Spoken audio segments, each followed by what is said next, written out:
আসসালামু আলাইকুম, কেমন আছেন সবাই?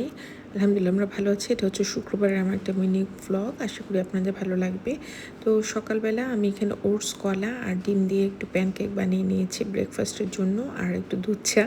সপ্তাহে একদিন তো খাওয়াই যায়।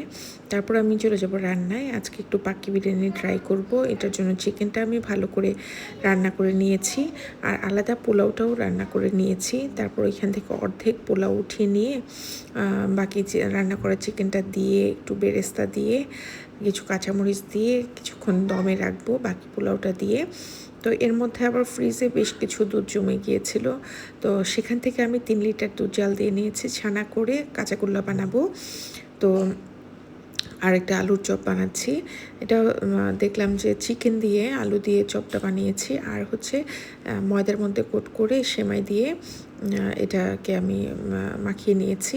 তো এটা আসলে খেতে মজা হয়, অনেক ক্রিসপি, তবে ভাতের সাথে না খেয়ে এমনি চায়ের সাথে বেশি ভালো লাগবে। তো অবশেষে খাবার খেতে বসে গেলাম। খাবারটা খুব মজা হয়েছিল আলহামদুলিল্লাহ, আর গরম গরম খেতে তো ভালোই লাগে। আর কাঁচাগোল্লাটাও আমার হয়ে গিয়েছে। তো ভালো থাকবেন সবাই, আসসালামু আলাইকুম।